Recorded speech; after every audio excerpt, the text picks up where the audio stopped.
Hello students. हमने पिछली video में बात की थी मैटर की थ्री स्टेट्स की, जिसमें मैटर की थ्री मेन स्टेट्स जो थी वो थी सॉलिड, लिक्विड और गैस।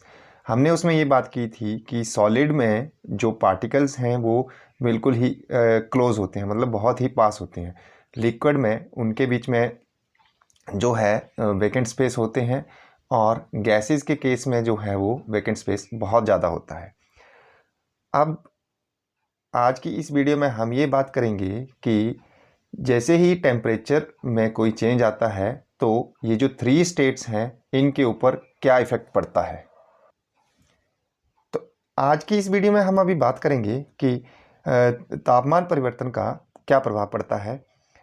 मतलब कहने का ये है कि अगर टेम्परेचर चेंज कर दिया जाए तो जो सॉलिड्स होते हैं उनके जो पार्टिकल्स हैं उनके ऊपर क्या इफ़ेक्ट पड़ता है, लिक्विड्स के पार्टिकल्स के ऊपर क्या इफ़ेक्ट पड़ता है, और गैसेस के पार्टिकल्स पर क्या इफ़ेक्ट पड़ता है। साथ ही हम ये बात करेंगे कि जैसे ही सॉलिड से लिक्विड में जो है पार्टिकल्स के ऊपर क्या इफ़ेक्ट पड़ेगा, जब सॉलिड से लिक्विड में चेंज होता है टेम्परेचर इंक्रीज़ या डिक्रीज़ करने की वजह से, और इसी के साथ लिक्विड से गैसेस के केस में जो है वो क्या इफ़ेक्ट पड़ता है। तो इसे हम एक एग्जांपल्स के साथ करते हैं। तो जो वाटर है, हम सभी को पता है ये जो है ये थ्री स्टेट्स में होता है। कौन कौन सी स्टेट में, किस स्टेट में ये होता है? तो सॉलिड में जो वाटर है ये आइस के रूप में प्रेजेंट होता है, लिक्विड में ये वाटर के फॉर्म में प्रेजेंट होता है, और जब गैसेस की बात करते हैं तो वाटर जो है वो वाटर वेपर के फॉर्म में जो है वो एग्जिस्ट करता है। स्टूडेंट्स, हमें पता चल गया है कि वाटर की जो थ्री स्टेट्स हैं वो कौन कौन सी हैं। वो हैं सॉलिड में ये आइस के फॉर्म में एग्जिस्ट करता है, लिक्विड में वाटर, और जो गैसेस होते हैं उसमें ये वाटर वेपर के फॉर्म में एग्जिस्ट करता है। तो टेम्परेचर का जो चेंज आता है, टेम्परेचर में अगर चेंज करें, हम टेम्परेचर इंक्रीज कर दें तो इसके ऊपर क्या इफेक्ट पड़ता है। तो आइए जल्दी से इसको हम समझते हैं। ये मैं एक बीकर में, मान लो ये मेरे पास जो है वो आइस है। बीकर में मैंने क्या लिया हुआ है, आइस है, और इसमें ये एक, मान लो मैं इसको मैं लगा देता हूँ थर्मामीटर। अब क्या होता है कि हम सभी को पता है कि आइस जो है वो -20 डिग्री या 25 डिग्री सेंटीग्रेड टेम्परेचर पर जाके जो है वो जल आइस बन जाता है, वाटर जो है वो आइस बन जाता है। अब क्या होता है कि अगर हम इसको हीट करें तो उसकी वजह से क्या होता है, हीट करने से क्या होता है कि ये जो टेम्परेचर है ये राइज करने शुरू हो जाता है। तो मान लो ये जो है ये 15 -15 डिग्री सेल्सियस तक पहुंच जाता है। अब क्या होता है कि ये जो आइस है इसके जो पार्टिकल्स हैं, इसमें जो पार्टिकल्स की जो काइनेटिक एनर्जी, गतिज ऊर्जा होती है, वो बढ़ना शुरू हो जाती है। और ये जो पार्टिकल्स हैं ये बड़ी तेज़ी से जो है वो कंपन, मतलब वाइब्रेट करना जो है वो ये स्टार्ट कर देते हैं। अब एक अ, एक टेम्परेचर आता है जहाँ पर ये जो पार्टिकल्स होते हैं उनके बीच में जो आकर्षण बल था, उस टेम्परेचर पर जाकर जो है वो आकर्षण बल भी उनमें से जो है वो बिल्कुल टूट जाता है, और जो कण होते हैं वो फ्रीली मूव करना शुरू कर देते हैं। तो धीरे धीरे ये टेम्परेचर राइज करता जाता है, और एक स्टेज आती है जब टेम्परेचर जो है वो 0 डिग्री सेल्सियस तक पहुंच जाता है। जैसे ही टेम्परेचर जो है वो 0 डिग्री सेल्सियस पर पहुंच जाता है तो ये जो बर्फ़ है ये बिल्कुल पिघल कर जो है ये द्रव बन जाती है। तो 0 डिग्री सेल्सियस पर ठोस जो है वो पिघल कर द्रव बन जाता है। तो इस टेम्परेचर को जो है उस ठोस का गलनांक कहते हैं। तो गलनांक हम किसे कहेंगे? गलनांक मतलब कि मेल्टिंग पॉइंट, मेल्टिंग पॉइंट बोलते हैं ऐसा टेम्परेचर जिस पर ठोस जो है वो पिघल कर द्रव बन जाता है, उसे उसका गलनांक कहते हैं। तो जो बर्फ़ है मीन्स की आइस है, उसका जो गलनांक होता है वो होता है 273.16 केल्विन। टेम्परेचर जो है उसकी जो एसआई यूनिट्स हैं वो केल्विन होती हैं। SI unit of temperature means तापमान की जो इकाई है वो है केल्विन। इसको के से रिप्रेजेंट करते हैं। और अगर डिग्री सेल्सियस में बात करें तो 0 डिग्री सेल्सियस जो है वो 273 केल्विन के बराबर होता है। अगर आपने टेम्परेचर केल्विन से जो है अगर डिग्री सेल्सियस में चेंज करना हो, मतलब कोई भी अगर टेम्परेचर केल्विन में दिया है और आपने उसको डिग्री सेल्सियस में चेंज करना है, तो आपको उस टेम्परेचर में 273 जो है वो घटाने पड़ते हैं, मतलब उसको माइनस करना पड़ता है। फॉर एग्ज़ाम्पल अगर आपके पास 573 केल्विन दिया है और आपको कहा गया है कि 573 केल्विन को डिग्री सेल्सियस में बदलिए, अगर आपके पास इस तरह से दिया गया है, तो आपने क्या करना है, यहाँ पर 573 में से 273 जो है वो माइनस करने हैं और आपके पास जो है वो आंसर आएगा 300 डिग्री सेल्सियस में। इस तरह से आपने करना है।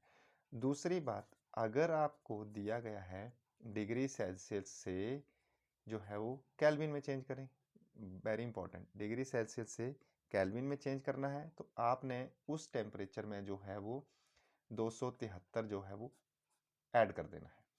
फॉर एग्जांपल यही एग्जांपल लेता हूँ मैं, आपको बोला गया है अगर 573 डिग्री सेल्सियस को चेंज करें केल्विन टेम्परेचर में टू केल्विन, तो आप किस तरह से करेंगे इसको, आप इस तरह से करेंगे 573 प्लस 273, तो जो भी आपका आंसर आएगा आप उसको कमेंट बॉक्स में लिखें वो, और वो आएगा केल्विन में, तो आप उसका जो है आंसर कमेंट बॉक्स में लिख सकते हैं।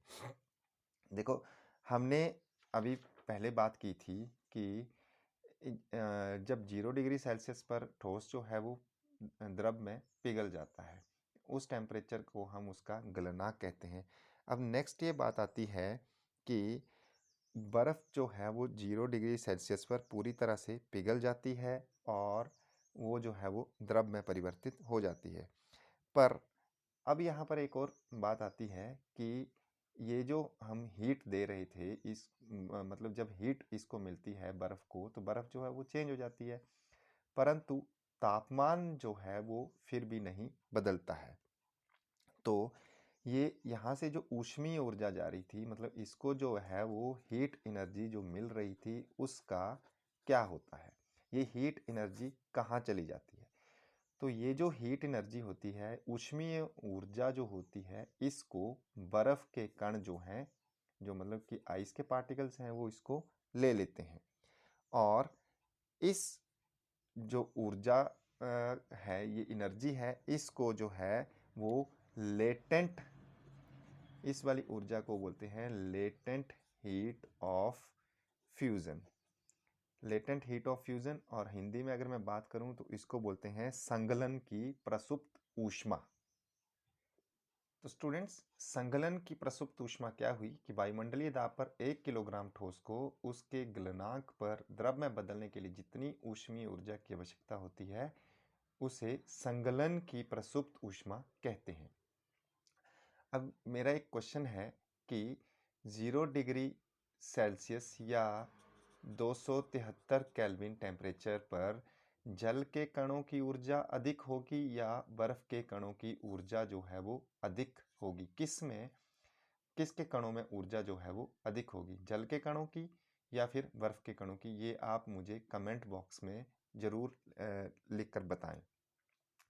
नेक्स्ट हम बात करते हैं अभी कि बर्फ़ जो है यहाँ पर पिघल कर जो है वो पानी बन जाती है। अब फिर क्या होता है कि अगर हम इसको और हीट करते रहें तो टेम्परेचर 0 डिग्री सेल्सियस से धीरे धीरे जो है वो राइज़ करना स्टार्ट हो जाता है। मान लो ये 20 डिग्री सेल्सियस पर जो है ये पहुँच जाता है। अगर हम इसको और हीट करें, जैसे 20 डिग्री सेल्सियस पर पहुँचेगा तो जो जल था उसके अब ये यहाँ पर जो है ये वाटर बन चुका है और इसके कण जो हैं धीरे धीरे और फ्रीली मूव करना स्टार्ट कर देते हैं। अब इस टेम्परेचर को अगर हम और राइज कर दें 50 डिग्री सेल्सियस या फिर इसको जो है और राइज कर दें, मान लो ये 100 डिग्री सेल्सियस पर अगर पहुंच जाए, तो क्या होगा कि ये जो जल है इस 100 डिग्री सेल्सियस पर वाटर जो है ये पूरी तरह से चेंज हो जाता है। मतलब यहाँ पर कण जो हैं वो पूरी तरह से फ्री हो जाते हैं और वो बड़ी तेज़ी से मूव करना स्टार्ट कर देते हैं और ये वाटर जो है वाटर वेपर यानी कि जलवाष्प के रूप में जो है ये चेंज हो जाता है। और वाटर वेपर आप सभी को पता है ये कौन सी स्टेट है, ये गैसीय स्टेट है। तो मतलब कहने का ये हो गया कि लिक्विड जो है वो किस स्टेज में पहुंच गया, अभी गैसीय स्टेट में।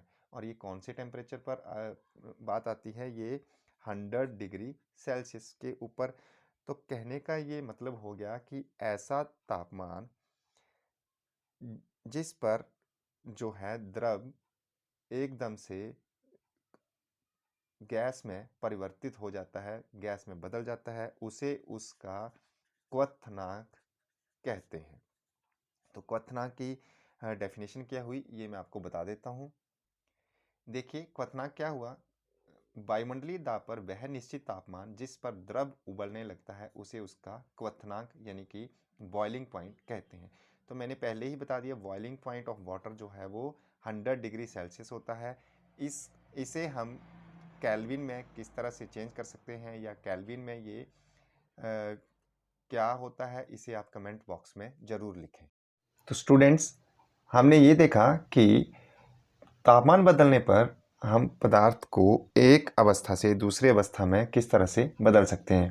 कि ठोस अवस्था में अगर कोई पदार्थ है तो उसको अगर गर्म करें तो वो द्रव अवस्था में बदल सकता है और ज़्यादा गर्म करने पर ये गैस अवस्था में बदल सकता है। परंतु जब गैस अवस्था में कोई पदार्थ है और उसको अगर हम ठंडा रहने के लिए छोड़ दें, मतलब उसको शीतल छोड़ दें, तो वो वापस द्रव अवस्था में चला जाता है और इसी तरह से फिर से उसको छोड़ दें तो ये जो है वो वापस ठोस अवस्था में बदल जाता है। परंतु स्टूडेंट्स, कुछ ऐसे भी पदार्थ हैं जो कि ठोस अवस्था से सीधे जो हैं वो गैस अवस्था में बदल जाते हैं। ठोस अवस्था से किस में, गैस अवस्था में बदल जाते हैं और वापस से गैस अवस्था से ठोस अवस्था में भी जो है वो बदल सकते हैं। कहने का मतलब ये है कि ये यहाँ से ठोस से जो है वो द्रव अवस्था में नहीं बदलते हैं और डायरेक्टली जो है वो गैस अवस्था में बदल जाते हैं और वापस गैस से जो है ये ठोस अवस्था में चले जाते हैं। फॉर एग्ज़ाम्पल, आप सभी ने कपूर देखा है। कपूर जो है अगर हम उसको गर्म करें तो ये ठोस अवस्था में होता है और गर्म करने पर ये एकदम से जो है वो गैस अवस्था में बदल जाता है। तो इस प्रक्रम को हम उदर्भपातन बोलते हैं। उदर्भपातन यानी कि अगर मैं इंग्लिश में बात करूं तो इसको हम सब्लिमेशन बोलते हैं। क्या होता है उदर्भपातन? ऐसी पदार्थ के अवस्था परिवर्तन की वह विधि जिसमें ठोस जो है वो एकदम से गैस में परिवर्तित हो जाता है और गैस से ही वापस जो है वो ठोस में परिवर्तित हो जाता है। एक और इसका एग्जांपल है अमोनियम क्लोराइड का। तो अमोनियम क्लोराइड जो होता है वो भी ठोस अवस्था में होता है। अगर हम अमोनियम क्लोराइड का चूर्ण जो है एक चाइना डिश में लें इस तरह से और इसके ऊपर जो है एक फनल मतलब कीप जो है रख दें इस तरह से कीप रख दें और इसको अगर हम हीट करें तो हीट करने से क्या होता है कि ये जो अमोनियम क्लोराइड है, ये चूर्ण जो हमने इस ठोस अवस्था में लिया था, ये एकदम से जो है वो गैस अवस्था में परिवर्तित हो जाता है और यहाँ इसमें जो है वो गैसीय अवस्था में उपस्थित हो जाता है, ये जो कीप लगा रखी थी। और अगर उसको थोड़ी देर के लिए ठंडा होने दें तो वापस ये जो है ये गैस से ठोस अवस्था में पहुंच जाता है। तो अमोनियम क्लोराइड भी जो है वो ठोस से सीधे गैस में परिवर्तित हो जाता है और इस विधि को भी हम जो है वो उदरपातन सब्लिमेशन कहते हैं। तो स्टूडेंट्स, आज की वीडियो में हम ने ये देखा कि पदार्थ जो है वो एक अवस्था से दूसरी अवस्था में किस तरह से परिवर्तित हो जाता है जब हम उसका तापमान इंक्रीज कर देते हैं। तो नेक्स्ट वीडियो में हम ये बात करेंगे कि दाब परिवर्तन जब हम करते हैं तो उससे पदार्थ की अवस्था पर क्या प्रभाव पड़ता है। Thank you.